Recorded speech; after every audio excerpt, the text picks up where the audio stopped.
నమస్తే. ఇన్నాళ్ళు నన్ను సపోర్ట్ చేస్తూ, ఎంకరేజ్ చేస్తూ మీ ప్రేమని నాకు అందిస్తున్న ప్రతి ఒక్కరికి కృతజ్ఞతలు. అలాగే ఈ వీడియో కూడా ఖచ్చితంగా మీకు ఉపయోగపడుతుంది. లైక్, షేర్ అండ్ సబ్స్క్రైబ్ చేసి మీ సపోర్ట్‌ని నాకు అందించండి. అలాగే ఈ వీడియో పట్ల మీకున్న అభిప్రాయాన్ని కామెంట్ సెక్షన్‌లో కామెంట్ చేసి తెలియజేయండి. ఇప్పుడు వీడియోని చూద్దాం. నమస్తే. Welcome to our channel. నేను పద్మిని. ప్రస్తుతం మనతో పాటు ప్రముఖ ఆధ్యాత్మికవేత్త, ఆస్ట్రో న్యూమరాలజిస్ట్, ఎనర్జీ వాస్తు స్పెషలిస్ట్, శ్రీ విద్యోపాసకులు శ్రీమతి జయప్రద గారు మనతో పాటు ఉన్నారు. మాట్లాడదాం. జయప్రద గారు నమస్తే అండి. నమస్తే అమ్మా. శ్రీమాత్రే నమః. అక్టోబర్ మాసం మిథున రాశి వారికి ఎలా ఉండబోతోంది అనేది ఒకసారి మీ ద్వారా జయప్రద గారు. తప్పకుండా మిథున రాశి వాళ్ళకి చాలా బాగుంటుంది అని అనుకుంటూ ఉండాలి వీళ్ళు చక్కగా. ఎందుకంటే వీళ్ళకి ఈ మాసంలో కొన్ని గ్రహాలు అనుకూలంగా, కొన్ని గ్రహాలు ప్రతికూలంగా పనిచేస్తున్నాయి. ఒకటి వీళ్ళకి అక్టోబర్ నుంచి గురువు 10వ తారీఖు నుంచి వక్రిస్తున్నాడు, అదొకటి. తర్వాత అనుకూలమైన గ్రహాలు అనే కంటే ప్రతికూల గ్రహాలు ఎక్కువగా ఉన్నాయి. సో వాటి పేరు చెప్పే కంటే కూడా వాళ్ళకి చెప్పాల్సిన పరిహారం ఏంటంటే, జనరల్గా మిథున రాశి వాళ్ళకి లగ్నంలో అంటే రాశిలోనే కుజుడు ఉండడం వల్ల సో వాళ్ళకి అనీజీగా తెలియకుండానే స్ట్రెయిన్ అవ్వడము, ఒక పనికి 10 సార్లు తిరగడము, ఆ పని 10 సార్లు చేయడము, లేదా అవ్వకపోవడము, ఇవన్నీ వాళ్ళ సెల్ఫ్గా ఉన్నాయి. చూడడానికి ఎందుకు ఇంతసారి చాదస్తంగా వీళ్ళు మారారు అని అనుకుంటారు, కానీ చాదస్తం కాదు, అక్కడ వాళ్ళు అసహనాన్ని ఎక్స్ప్రెస్ చేయలేక వాళ్ళు పని చేస్తూ ఉంటారు. కొంతమంది ఏంటంటే ఎక్స్ప్రెస్ చేస్తూ మాట్లాడుతుంటారు, గట్టి అరవడం, గట్టిగా మాట్లాడడం చేస్తూ ఇంట్లో వాళ్ళు ఉన్నదంటే ఒక గన్నంలాగా వాళ్ళు వెళ్ళిపోయిన తర్వాత అమ్మయ్య ఎంత రిలాక్స్గా ఉందిరా బాబు ఇల్లంతా అని అనిపించినట్టు ఉంటుంది. కొంతమందికి ఎప్పుడు చూసినా ఏడుస్తూనే ఉంటారు, ఏడుపు ఆగదు.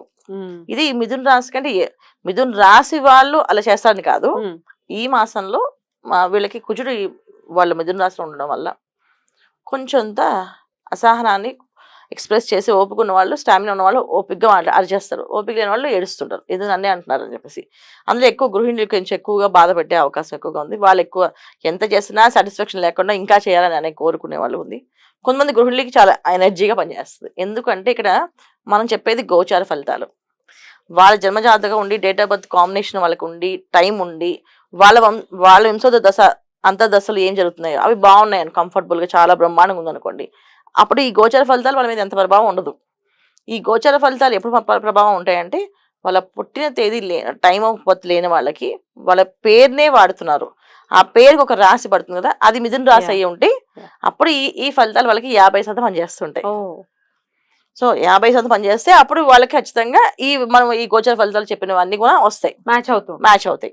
అదర్వైజ్ వాళ్ళకు ఉన్న పర్సనల్ జాతకంలో కూడా ఇలాంటి సిచ్యువేషన్ వాళ్ళకు కూడా ఉండి, కుజ మహాదశ నడుస్తూ కుజ అంతర్దశ నడుస్తున్నా ఖచ్చితంగా మనం చెప్పేవన్నీ కూడా వాళ్ళకి అది మ్యాచ్ అవుతుంటాయి. ఇది మిథున రాశి వాళ్ళకి. అయితే ఈ మిథున రాశి వాళ్ళకి ఈ మాసంలో వీళ్ళకి అనుకూలత అంటే, ఒక రవి బుధులు ఇద్దరు పంచమంలోకి మారాక చాలా అనుకూలంగా మారుతారు అండి. శుక్రుడు కూడా అనుకూలంగా ఉన్నారు వీళ్ళకి.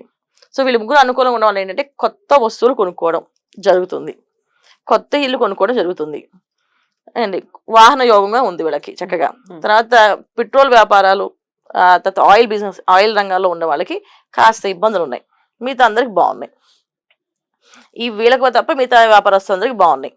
తర్వాత రియల్ ఎస్టేట్ రంగాల్లో పనిచేసేవాళ్ళు, రియల్ ఎస్టేట్ వ్యాపార చేసేవాళ్ళు కొంత కాస్త మిశ్రమ ఫలితాలు, కాస్త నష్టపోయే అవకాశంగా ఉంది, అంటే మోసపోయే అవకాశంగా ఉంది వీళ్ళకి. ఎందుకంటే వీళ్ళకి దశమస్థానంలో రాహు, ఎప్పుడు దశమస్థానంలో రాహు వచ్చినాడు, ఎవరో తెలియని కొత్త వ్యక్తులు పరిచయం అవడం, ఆ వ్యక్తులు వీళ్ళకి అనుకూలంగా మారచ్చు, ప్రతికూలంగా మారచ్చు.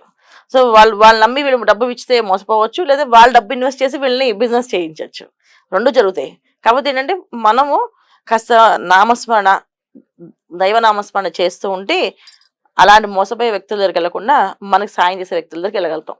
అంటే దైవం మనుషుని నడిపిస్తుంది, ఇప్పుడు కూడా నామం నడిపిస్తుంది. ఆ నామాన్ని జపం అనేది వీళ్ళు చేస్తూ ఉండాలి. అంటే నామమంత్రాన్ని కంటిన్యూ చదవడం వల్ల, కంటిన్యూ చేయడం వల్ల మోసపోకుండా బయటపడతారు. వ్యాపారస్తులు ఖచ్చితంగా ఏదో ఒక నామాన్ని చదువుకుంటూ బయటికి వెళ్ళాలి తప్ప, లేకపోతే ఇబ్బంది పడతారు. తర్వాత ఉద్యోగస్తులు ఉద్యోగాల కోసం డబ్బులు ఇస్తారు కదా, ఈ ఉద్యోగాలు కావాలని చెప్పేసి, పోస్టులు కావాలని చెప్పేసి, అలాంటి వాళ్ళు ఈ మాసంలో ఇవ్వకుండా ఉండడం మంచిది. ఈ మాసంలో వీళ్ళకి కొన్ని ఇబ్బందులు బాగానే గట్టిగానే కనిపిస్తున్నాయి. అందుకని ఖచ్చితంగా డబ్బు ఇచ్చే పనులు అయితే ఏమి చేయకండి. అంటే డబ్బు ఇచ్చి ఉద్యోగాలు, డబ్బులు ఇచ్చి సీట్లు కొనుక్కునే పనులు చేయకండి, అది కొంచెం ఇబ్బంది. డబ్బు తీసుకుంటారు, మీకు సీటు రాదు, ఇది జరుగుతాయి. మోసపోవడం అవి ఖచ్చితంగా జరుగుతాయి. సో వ్యాపారస్తులు వ్యాపారం చేయాలి కనుక వాళ్ళు డబ్బుతో ఇన్వెస్ట్ చేసే పనే కనుక వాళ్ళ వ్యాపారం ఎందుకు కనుక చేస్తారు కనుక వాళ్ళు కంటిన్యూ ఒక నామాన్ని చదువుకుంటూ చేయడం వల్ల వీళ్ళకి కొంచెం అనుకూలంగా మారే అవకాశం ఉంది. ఓకే. Hmm. తర్వాత ఇంకా వీళ్ళకి మిథున రాశి వాళ్ళకి సంతాన భాగ్యం ఒకటి ఉంది. వీళ్ళకి సంతాన యోగం, పిల్లలు పుట్టే అవకాశం ఉంటుంది. ఎప్పటి నుంచో పిల్లల కోసం ఎదురు చూసే వాళ్ళకి పిల్లలు మంచిగా శుభవార్తలు వినే అవకాశం చక్కగా ఉంది. తర్వాత వివాహ యోగం కూడా ఉంది. సో వివాహాల కోసం ఎదురు చూసే వాళ్ళు వివాహ సంబంధాలు రావడము, అది ఫిక్స్ అవ్వడము, అంటే రాలేదు అనుకున్నంత మాత్రం టైం పట్టదు, ఆటోమేటిక్గా వచ్చి రావడము, పెళ్లి చేసేసుకోవడం జరుగుతుంటది. అలాంటి విషయంగా ఇప్పుడు వీళ్ళకి శుక్రుడు ఒక అనుకూలత బాగుంది. ఇవి జరుగుతాయి వీళ్ళకి ఈ మాసంలో. మిగతా వీళ్ళందరూ ఏంటంటే కంటిన్యూగా నామాన్ని జపం చేసుకుంటూ ఉండాలి. ఒక కంటిన్యూ ఒక నామం ఎలా ఉండాలి అంటే ఆ నామం కూర్చున్నా, నించున్నా, లేచినా అది చదువుతూనే ఉండాలి. ఏ నామం చేయమంటారు మరి అంత పవర్ఫుల్ గా? ఖచ్చితంగా చెప్తానన్న. ఎందుకంటే అందరూ చేసుకునే నామం చాలా ఈజీగా చేసుకునేది. తర్వాత ఇంట్లో కంటిన్యూ మోగేది, ఇంట్లో కంటిన్యూగా ఉండాలి. విష్ణు సహస్రనామం పొద్దున్నే ఇంట్లో లేవగానే స్నానం చేయగానే సూర్యుడికి నమస్కారం చేసి విష్ణు సహస్రనామాన్ని కంటిన్యూ వినాలి. వచ్చిన వాళ్ళు చక్కగా చదవండి, రాని వాళ్ళు వినండి. సాయంత్రం పొద్దున్న 6 గంటలకి, సాయంత్రం 6 గంటలకి విష్ణు సహస్రనామాన్ని కంటిన్యూ ఇంట్లో వింటూ ఉంటే ఇంట్లో ఎటువంటి డిస్టర్బెన్సెస్ ఏమీ లేకుండా ఉంటుంది. ఎటువంటి మాయకి వెళ్ళే అవకాశం ఉండదు, ఎటువంటి మాయలో పడే అవకాశం ఉండదు. తర్వాత నమో నారాయణాయ నమః, శ్రీరామ శ్రీరామ శ్రీరామ అనుకోవడం కానీ, ఓం నమో నారాయణ అన్న కానీ ఈ 2 మంత్రాలని వదలకుండా చేయాలి.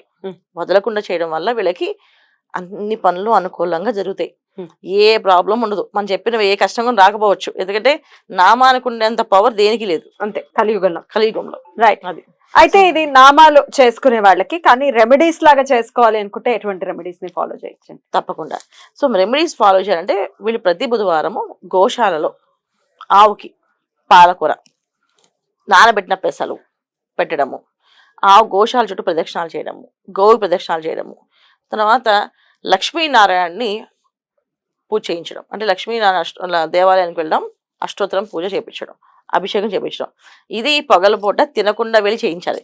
ప్రతి బుధవారం పొద్దున్నే లక్ష్మీనారాయణ స్వామి టెంపుల్ కంటే వెంకటేశ్వర స్వామి టెంపుల్ కానీ లక్ష్మీనరసింహ స్వామి టెంపుల్ కానీ వెళ్ళొచ్చు. అక్కడ పొద్దున్నే టిఫిన్ కొని చేయకుండా వెళ్ళాలి నాన్న వీళ్ళ దగ్గరికి మాత్రం. ఆ టిఫిన్ కొని చేయకుండా వెళ్ళి పూజ అష్టోత్తరం చేయించుకొని, అర్చన చేయించుకొని, వాళ్ళు అక్కడ ఇచ్చిన తీర్థము తులసి తీసుకొని దాన్ని తీసుకోవాలి ఫస్ట్. ఆ తులసి స్వీకరించడం వల్ల వీళ్ళకి ఆ రోజంతా పాజిటివ్ ఎనర్జీ పనిచేస్తుంది. మేము నామం చదవలేమండి అంటే చక్కగా ప్రతి బుధవారం ఒక్కరోజు వెళ్ళండి, అష్టోత్తరం చేయించుకోండి, లక్ష్మీ అష్టోత్తరం చేయించండి, లక్ష్మీనారాయణ అష్టోత్తరం చేయించండి, తులసి తీర్థాన్ని తులసిని తీసుకోండి. ఖచ్చితంగా వైష్ణవ ఆలయాల్లో ఖచ్చితంగా తులసి ఇస్తారు. ఆ తులసిని కళ్ళకద్దుకొని ప్రసాదంగా స్వీకరించండి. ఆ రోజంతా పాజిటివ్ ఉంటుంది. తులసమ్మ దగ్గర ఒకసారి ప్రదక్షిణ చేస్తేనే మనకు పాజిటివ్ వస్తుంది. ఆవిడని స్వీకరిస్తే లోపల తింటే ఖచ్చితంగా పాజిటివ్ ఎనర్జీ ఉంటుంది. ఆ పని చేయండి తప్పకుండా. ఇవన్నీ చేసుకుంటూ డెఫినెట్ గా మిథున రాశి వారికి కొంత ప్రతికూల పరిస్థితి ఉంది గ్రహస్థితి రీత్యా అంటున్నారు కాబట్టి అవి మైండ్ లో పెట్టుకుని కాస్త జాగ్రత్తగా డీల్ చేయాలి మిథున రాశి వారు ఈ మంత్ అని మనస్ఫూర్తిగా మనం తెలుసుకుందాం. థ్యాంక్ యూ అండి. నమస్తే అమ్మా. శ్రీమాత్రే నమః.